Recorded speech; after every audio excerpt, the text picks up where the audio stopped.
कहानी की शुरुआत दो दोस्तों से होती है, जिसमें इस गोरे का नाम है निक और इंडियन वाले का नाम है प्रदीप पटालिया। ये दोनों जाहिल मिलकर बैंक लूटने का प्लान बनाते हैं, वो भी नकली पिस्तौल से। उनका प्लान बिल्कुल ही सिंपल था कि एक जना पैसा लूटेगा और दूसरा भीड़ को संभालेगा। बैंक के अंदर घुसते ही वो लोगों को डराने लगते हैं कि बैंक लूटने लुटेरे आ गए, धरती पर लेट जाओ, जमीन चूमो। प्रदीप पटालिया ने 3 ब्लैक बुल पी रखी थी, इसीलिए उसके पूरे बदन में एनर्जी फैल गई थी, जिसके चलते वो सारे स्टाफ वालों को लाइन से लगाकर धरती पर लेटा देता है कि अगर किसी ने बटन दबाने की कोशिश की तो सालो तुम्हारे नाक के छेद में गोली मार दूंगा। वहीं निक सिक्योरिटी वाले से उसकी गन दूर फेंकने के लिए बोलता है, जिसे वो बड़ी ही चालाकी से फेंकता है। वो जैसे ही दीवार से टकराती है, गोली चल जाती है और एक टकले के पैर में लगती है। इससे वो जोर जोर से चिल्लाने लगता है। ये देखकर अपने दोस्त भयंकर वाले तरीके से डर जाते हैं, क्योंकि अगर उस टकले को कुछ हो गया, उसकी जान चली गई तो इन दोनों को लंबी वाली जेल की सजा काटनी पड़ेगी। निक फटाफट टकले का हाल देखता है और कहता है, तू टेंशन मत ले, गोली सिर्फ छूकर निकली है, बुढ़ापे में तुझे इससे कोई दिक्कत नहीं होगी।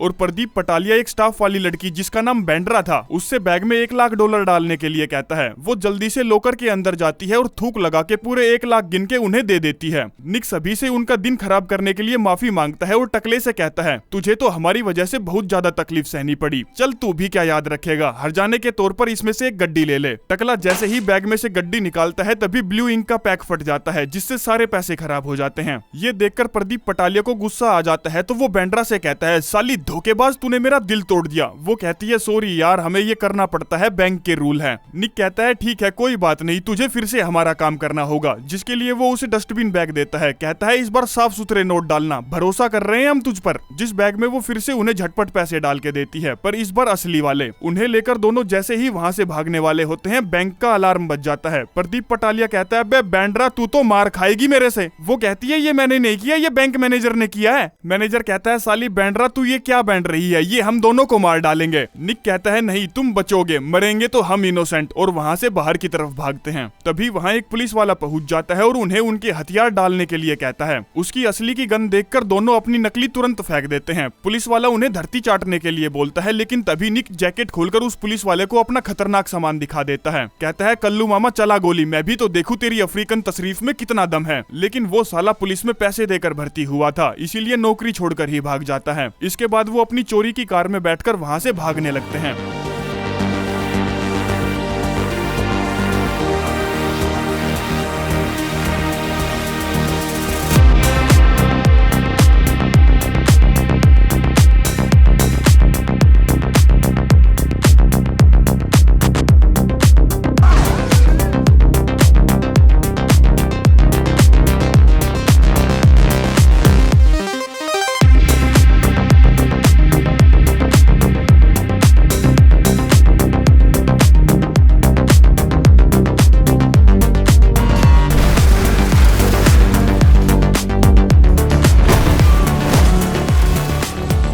यहीं से शुरू होती है इस पूरी कहानी की असली वजह। निक एक आम सा शरीफ सा पिज्जा डिलीवरी बॉय हुआ करता था, जो अपनी कार से हमेशा फुल स्पीड में डिलीवरी करने जाता था, क्योंकि अगर निक ने 30 मिनट के अंदर पिज्जा डिलीवर नहीं किया तो पिज्जा उसे फ्री देना पड़ेगा और पेमेंट उसकी पगार से कटेगी। पर वो चाहे अपनी कार कितनी भी तेज भगा ले, हमेशा उसे पिज्जा फ्री ही देना पड़ता था। और इस बार भी वो 4 मिनट देरी से पहुंचा था। बच्चों से कहता है, तुम्हारा घर बहुत दूर है, 30 मिनट के अंदर डिलीवरी करना इम्पॉसिबल है। बच्चे कहते हैं, हाँ पता है, तभी तो हम तुम्हारा घटिया सा पिज्जा ऑर्डर करते हैं। फिर हम दो बेहुदा दोस्तों को देखते हैं, जिसमें सीनियर वाले का नाम है हरामी हेनरी और जूनियर वाले का नाम है बंटी बटलर। वो दोनों अलग अलग हथियार से तरबूज को उड़ाने में लगे हुए थे, क्योंकि करने के लिए उनके पास कोई काम नहीं था। हरामी हेनरी इतना बड़ा हो गया था, पर आज तक भी वो अपने बाप के पैसों पर ही जीता था, और बंटी बटलर हमेशा उसके साथ लंगोटिया बनकर घूमता था। एक रात हरामी हेनरी क्लब जाता है, वहाँ वो एक जूसी नाम की धंधे वाली को अपने बाप के बर्ताव के बारे में बताता है कि उसके फौजी मेजर बाप का दिमाग कितना सटका हुआ है। कभी पुराने जमाने में उसके मेजर बाप की $10 लाख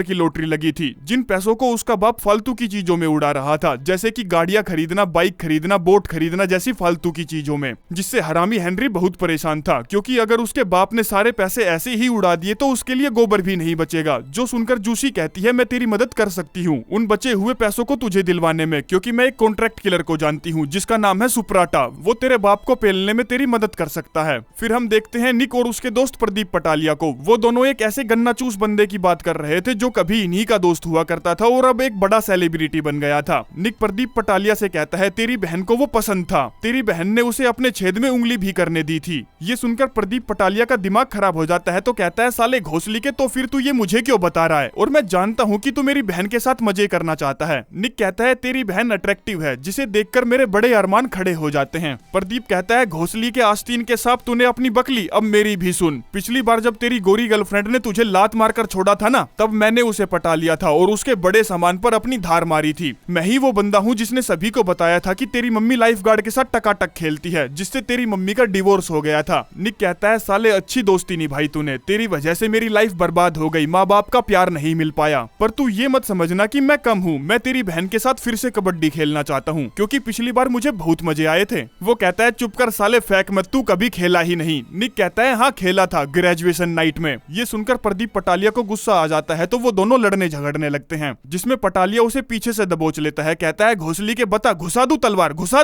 दूं। अपनी औकात में रहकर घटिया आदमी, तू मेरी बहन के लायक नहीं है। 2 कौड़ी के पिज्जा बॉय, चला जा यहाँ से। अगली बार जो तू मेरे घर पर पिज्जा डिलीवरी करने आए ना तो तेरी फाड़ दूंगा। घर पर हम उन दोनों घटिया दोस्तों को देखते हैं जो कि पूल साफ कर रहे थे। बंटी बटलर पूछता है यार इतनी सारी पत्तियां गिरती कहाँ से है। हरामी हेनरी कहता है बहन के तेरी मम्मी की साड़ी से गिरती है, पेड़ से गिरती है और कहाँ से गिरेगी। तभी वहाँ हरामी हेनरी का मेजर बाप आता है। कहता है सुनो मुफ्तखोरो, अगर पुल जल्दी साफ नहीं हुआ तो तुम्हें पेमेंट नहीं मिलेगी, जो कि थी 1 घंटे के $10। ये सुनकर हरामी हेनरी की जल जाती है कि उसका बाप साला कितना बड़ा हरामखोर है। कहता है इस भीड़ के दिनने के तो मैं प्राण पखेरु उड़ा कर ही रहूंगा। बंटी पूछता है अच्छा लेकिन हम ये करेंगे कैसे। वो कहता है नहीं, हम किसी को नहीं मारेंगे क्योंकि करोड़पति कभी किसी का मर्डर नहीं करते। वो इस काम के लिए भाड़े के टट्टू हायर करते हैं, जो मैं $1 लाख में कर चुका हूँ। बंटी बटलर कहता है हमें उस खूंखार किलर को इतने पैसे देने के लिए या तो बैंक लूटना पड़ेगा या फिर बैंक लूटने के लिए भी किसी को हायर करना पड़ेगा। हरामी हेनरी कहता है नहीं, हम बैंक लूटने के लिए हायरिंग नहीं करेंगे, हम किसी में ऐसा बम्बू डालेंगे जो तंबू लेकर हमारा काम कर देगा। मैं किसी की बीवी को पटा लूंगा और उसकी वीडियो बना लूंगा, जिस वीडियो को मैं उसके हस्बैंड के पास भेजूंगा और उससे हम बैंक लुटवाएंगे। बंटी बटलर कहता है आइडिया तो काफी अच्छा है बॉस, पर ऐसी औरत ढूंढना जो अगले 3 दिनों में तुझसे पट जाए और वीडियो भी बनाने दे, ऐसा तो नामुमकिन है। क्यों ना हम धमाके का इस्तेमाल करें, उन्हें मैं अच्छे से बनाना जानता हूँ। हरामी पूछता है ये बता साले, हम ये काम करने के लिए पकड़ेंगे किसको। तभी टीवी पर पिज्जा डिलीवरी की ऐड आती है, जो कि दावा कर रहे थे कि वो 30 मिनट के अंदर आपके घर पर पिज्जा डिलीवर किसी भी हाल में कर देंगे। लेकिन उनको ये नहीं पता था कि इस बार वो पिज्जा के साथ साथ अपना डिलीवरी बॉय भी डिलीवर करेंगे। बहुत दूर एक कबाड़ खाने जैसी जगह पर हमेशा की तरह पूरी 14 मिनट देरी से अपना निक पिज्जा डिलीवर करने पहुंच जाता है। तभी अंदर से गुरिल्ला मास्क पहनकर हरामी हेनरी आता है और पीछे से मास्क लगाकर बंटी बटलर भी आ जाता है, जिनको देखकर निक कहता है तुम लोग तो अच्छा खेल खेल रहे हो, कभी कभी मस्ती करनी भी चाहिए, दिमाग ठंडा रहता है। तो चलो अब बताओ तुम दोनों में से कौन सा गिंडू मुझे पैसे देगा। हरामी हेनरी कहता है पकड़ ले इसे। ये सुनते ही निक भागने लगता है कि भीड़चो ये तो पेलने का प्रोग्राम बनाकर बैठे हैं, लेकिन बंटी बटलर उसे पकड़ ही लेता है और उसे गधे का गू सूंघाकर बेहोश कर देता है। अगले दिन जब निक की आंख खुलती है तो वो देखता है कि उसकी छाती पर खतरनाक चीज बंधी हुई है, जिसे देखकर उसकी छोटी सी भीषड़ी फट जाती है। हरामी हेनरी कहता है ज्यादा शानपट्टी करने की कोशिश मत करना, दिमाग को चिलर में डाल दे। अगर तूने जैकेट को खोलने की कोशिश की तो भड़ाम। फिर उसके मुंह से टेप हटाई जाती है, जिसके हटते ही वो जोर जोर से बचाओ बचाओ चिल्लाने लगता है। हरामी हेनरी बताता है अगर तू मैप में भी इस जगह को ढूंढेगा ना तो भी तुझे इस जगह का पता नहीं चलेगा, तू साले दूसरी दुनिया में है और इस दुनिया के बाप हम हैं, कोई नहीं आएगा तुझे बचाने। निक पूछता है तुम मेरे साथ ऐसा क्यों कर रहे हो। वो कहता है कोई किसी को ना जानते हुए भी इतना क्यों मारता है, अबे गिंड मरी के पैसों के लिए। निक कहता है अरे यार मैं अपनी कार बेच दूंगा, जितने भी पैसे मिलेंगे तुम रख लेना। वो कहते हैं इस खटारा के तो कोई $100 भी नहीं देगा। निक कहता है नहीं नहीं नहीं, मैं अच्छे दाम में बेचूंगा, माँ कसम खाकर कह रहा हूँ। हरामी हेनरी कहता है अबे साले हमें $1 लाख चाहिए, जो तुम्हें शायद हमारे गांव के छोटे बैंक में जरूर मिल जाएंगे। वो कहता है लेकिन भीड़चो मैं बैंक कैसे लूटूंगा। हरामी कहता है ये प्रॉब्लम हमारी नहीं तेरी है, सोच अपना दिमाग लगा और हमें पैसे ला कर दे, जिसके बदले में हम तुझे कोड देंगे जिससे तू खतरनाक सामान को डिफ्यूज कर पाएगा। तेरी जैकेट में एक डेटोनेटर लगा है, जैसे ही हम फोन का बटन दबाएंगे तेरे चीथड़े उड़ जाएंगे, हमारी तेरे पर नजर रहेगी और उसका टाइमर ऑन कर देते हैं। कहते हैं तेरे पास सिर्फ 10 घंटों का टाइम है, अगर तू पुलिस के पास गया तो हम तेरा 15 अगस्त 3 तारीख को ही बना देंगे। और उसे और ज्यादा डराने के लिए टेडी बेयर को उड़ा कर दिखाते हैं कि टेडी बेयर तो फिर भी हमें बहुत प्यारा था और तुझे तो हम जानते भी नहीं है, तो सोच ले क्या करना है। फिर वो उसे वहां से भगा देते हैं, जो घबराया हुआ फुल स्पीड में अपनी खटारा लेकर वहां से निकलता है और अपने दोस्त प्रदीप पटालिया के पास जाकर पूरी कहानी बताता है कि भाई मैं पिज्जा डिलीवर करने गया था, अब बैंक लूटना पड़ेगा। प्रदीप जब उसका खतरनाक सामान देखता है तो उसकी 464 हो जाती है। निक कहता है यार मेरी मदद कर दे मेरे भाई, मेरे सीने में छोटा सा दिल है, उस पर बम है, गले में अटका दम है, तेरी ही कमी है, मेरी मम्मी ही तो तेरी मम्मी है, प्लीज मदद कर दे यार।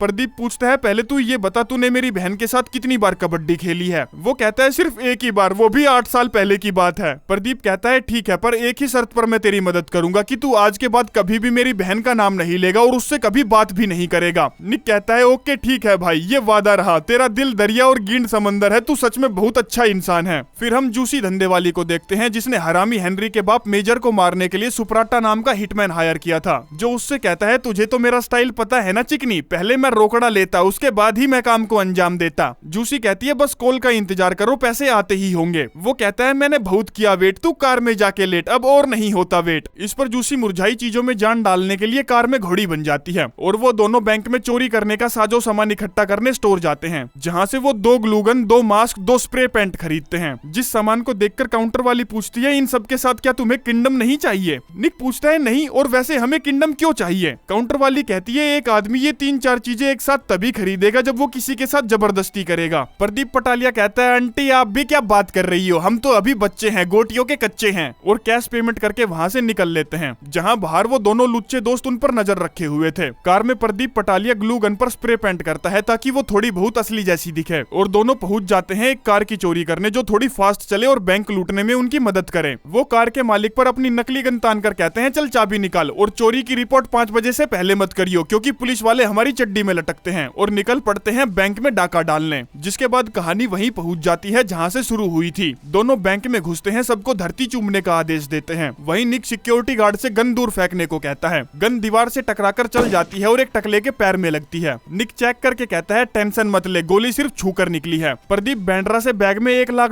भरने के लिए कहता है। वो लोकर से उन्हें थूक लगाकर पैसे गिनकर बैग में डालकर देती है। निक सबसे माफी मांगता है और टकले को हर्जाने के तौर पर एक गड्डी लेने को कहता है, लेकिन जैसे ही वो गड्डी निकालता है ब्लू इंक फैल जाती है। निक दूसरा बैग देकर दोबारा पैसे भरवाता है और इस बार उन्हें असली के नोट मिल जाते हैं। जैसे ही दोनों निकलने लगते हैं बैंक का अलार्म बज उठता है। पता चलता है कि अलार्म मैनेजर ने बजाया था। दोनों बाहर भागते हैं जहां एक पुलिस वाला उन्हें रोकता है। निक अपना खतरनाक सामान दिखाकर उन्हें डरा देता है और फिर दोनों अपनी चोरी की कार में बैठकर वहां से भाग निकलते हैं, लेकिन एक पुलिस की कार उनकी कार को टक्कर मार के पलटा देती है, जिससे वो झटपट निकलकर पैदल ही भागने लगते हैं और बस में बैठकर पुलिस वालों को चकमा दे देते हैं। इसके बाद हरामी हेनरी निक के पास कॉल करता है और कहता है सुन फूकनी के, अभी काम पूरा नहीं हुआ है, तुझे पैसे लेकर मैं जो एड्रेस बता रहा हूँ उस जगह पहुंचना है। जिस एड्रेस पर पहुंचने के बाद वहाँ पेमेंट लेने आती है जूसी और उसका कॉन्ट्रैक्ट किलर सुप्राटा। बेवकूफ निक बिना कोई सवाल किए उसे पैसे दे देता है, जिन पैसों को देखकर सुप्राटा कहता है उई माँ क्या कड़क कड़क नोट है, मुझे कड़क बहुत पसंद है, और उन्हें लेकर वहाँ से जाने लगता है। निक कहता है रुक जा, कोड तो बता कर जा कम से कम। सुप्राटा कहता है मेरे पास कोई कोड नहीं है, कोड वोड क्या होता है। निक कहता है मजाक मत कर यार, कोड बता जल्दी। वो पूछता है कौन सा कोड, दा विंची कोड या कोड 123, कोड रेड या GTA चीट कोड या फिर ATM secret code, alpha Charlie tango बीच में घुस गया मैंगो, चिकने सीधा बता कौन सा कोड वरना मेरा दिमाग हो जाएगा ओवरलोड। ये सुनते ही निक का दिमाग खराब हो जाता है तो वो अपनी जैकेट खोलकर कहता है मुझे इसका कोड बता, तेरे बॉस ने मुझे ये पहनाया है। अब बॉस वाली बात सुनते ही सुप्राटा की झाट सुलग जाती है। कहता है अबे घोड़े के पकोड़े, मेरा कोई बॉस नहीं है। निक कहता है गुड, कोड बताना फिर। अब गुड सुनते ही सुप्राटा की धधकने लगती है तो कहता है भीड़चो तू क्या बोला, गुड बोला या कोड बोला? मुझे गुड बोला, एक बार फिर से बोलना। बोलना चल बे बोलना, मुझे सुनना है, एक बार फिर से मुझे गुड बोलना। तभी पीछे से रोड लेकर प्रदीप पटालिया वहां पहुंच जाता है। वो उसके हाथ पर वार करता है और उसके मुंह पर भी मारता है। तभी जूसी भी उन पर टूट पड़ती है, जिसको प्रदीप पटालिया गाड़ी पर देकर मारता है और वो अपने पैसे उठाकर वहां से भाग निकलते हैं। कार में निक गुस्से से भरा हुआ हरामी हेनरी के पास कॉल करता है। कहता है अगर तुझे पैसे चाहिए तो मुझे कोड दे और मैंने तेरे भेजे हुए उस मीठे का मुंह तोड़ दिया। ये बोलकर निक कॉल काट देता है। इससे हरामी हेनरी समझ जाता है कि अब फोन पर बात करने से बात नहीं बनेगी, इसलिए वो निक की गर्लफ्रेंड बोले तो प्रदीप पटालिया की बहन प्रियंका पटालिया को उठा लेता है और सुप्राटा अपना बदला लेने के लिए बोले तो हरामी हेनरी को पेलने के लिए उसके घर जाता है, जहां उसे मिलता है उसका मेजर बाप जो अपने हाथ में पेन गन लेकर घूम रहा था। जिस पर सुप्राटा अपनी गन तान कर पूछता है बता तेरी नाजायज मुठ कहाँ है। मेजर कहता है नहीं बताऊंगा, मैंने जंग में अपने दुश्मनों की भी जान बचाई है, आज तेरी ले भी लूंगा तो मुझे कोई अफसोस नहीं होगा, और अपनी पेन गन से उस पर वार करता है, जिसकी गोली सुप्राटा की गर्दन की पप्पी लेकर निकल जाती है। इस पर वो मेजर के पेट में ढिसक्याऊं करके वहां से निकल लेता है। हरामी हेनरी निक के पास कॉल करता है और कहता है सुन तू सौदा करने की सिचुएशन में नहीं है क्योंकि तेरी सेटिंग मेरे कब्जे में है, जिसका यकीन दिलाने के लिए वो उसकी बात भी उससे करवाता है। कहता है पैसे लेकर मुझे फटाफट उसी कबाड़ खाने में मिल, और इस बार बार तूने शान पट्टी दिखाई ना तो तू यमराज को पिज्जा डिलीवर करेगा। आगे वो अकेला ही उस कबाड़ खाने में दोनों गधों से मिलने जाता है, जिसके टाइमर में अब सिर्फ 4 मिनट ही बची थी। कहता है मुझे कोड दे और पैसे ले ले। हरामी हेनरी कहता है पोजीशन वाला नंबर डाल दे। वो कहता है यार हद होती है बेशर्मी की। जिस कोड को डालते ही जैकेट खुल जाती है और टाइमर भी रुक जाता है। फिर प्रियंका पटालिया को लाया जाता है और पैसों के साथ उसकी अदला बदली की जाती है, जो निक को तुरंत गले लगा लेती है। फिर वो जैसे ही वहां से जाने लगते हैं तो हरामी हेनरी उन पर अपनी गन तान देता है। कहता है भीड़ के भाई तुझे क्या लगता है मैं तुझे यहाँ से ऐसे ही जाने दूंगा? अगर तुम लोगों ने बाहर जाकर अपना मुंह खोला तो हमारी तो लगनी निश्चित है। निक कहता है मैं जानता था कि ऐसा कुछ तो होगा ही, इसीलिए एक गन का निशाना तेरी तरफ भी है। मैंने एक स्नाइपर को हायर किया था तेरे जैसे घोड़े के बाल को सीधा करने के लिए। दरअसल वो कोई स्नाइपर नहीं प्रदीप पटालिया था, जो अपनी 2 रुपए की लेजर लाइट से हरामी हेनरी पर प्रकाश डाल रहा था, जिस प्रकाश को देखकर वो अपनी गन तुरंत फेंक देता है और वो दोनों वहां से जाने लगते हैं। तभी मीठा सुपराटा वहां पहुंच जाता है और अपनी गन के बट से मारकर निक को वहीं बेहोश कर देता है। फिर वो उन दोनों पर गन तानकर पैसे मांगता है। इस पर बंटी बटलर जिसके पास फ्लेम थ्रोवर थी वो उससे उस पर फ्लेम थ्रो करता है, जिससे सुपराटा जलने लगता है और एक गोली चलाता है जो जाकर हरामी हेनरी के कंधे पर लगती है। फिर वो दूसरी गोली चलाता है जो बंटी बटलर के सिलेंडर को ब्लास्ट कर देती है। इसी बीच निक को होश आ जाता है, जो उन पैसों को अकेले पड़ा हुआ देखता है तो उन्हें उठाकर तीनों कार में बैठकर वहां से निकलने लगते हैं। तभी हरामी हेनरी खड़ा होता है और अपनी वैन स्टार्ट करके उनका पीछा करता है। कार में प्रियंका पटालिया निक की बहादुरी देखकर उस पर फ्लैट हो गई थी तो उसे किस करने लगती है। प्रदीप कहता है क्या रे तेरा भाई बगल में बैठा है, थोड़ी तो शर्म कर। तब तक हरामी हेनरी अपनी वैन को उनकी कार के साइड में लगा देता है। निक कहता है वैन से उतर जा साले। वो कहता है तू उतर जा और अपना असला उस पर तान देता है। इतने में ही एक खतरनाक सामान का टाइम पूरा हो जाता है, जिससे वैन के परखच्चे उड़ जाते हैं। प्रियंका पटालिया पूछती है उसकी वैन में धमाका क्यों हुआ। निक बताता है उसने वो जो सामान मुझ पर बांधा था ना उसको मैंने दोबारा से कोड डाल के एक्टिव कर दिया और चुपके से उसकी वैन में रख दिया। निक की ऐसी चालाक खोपड़ी की दाद देते हुए वो सभी खुश हो जाते हैं और प्लान बनाने लगते हैं कि वो इन पैसों का क्या क्या करेंगे, कहां कहां मौज मस्ती मारेंगे। तभी नीली शाही वाला सिक्योरिटी पैक फटता है और सारे नोटों की ऐसी की तैसी कर देता है। मतलब कि धोखेबाज बैंड्रा ने दोबारा भी वही सिक्योरिटी वाले नोटों की गड्डी डाली थी। इसी के साथ ये कहानी यहीं पर समाप्त हो जाती है।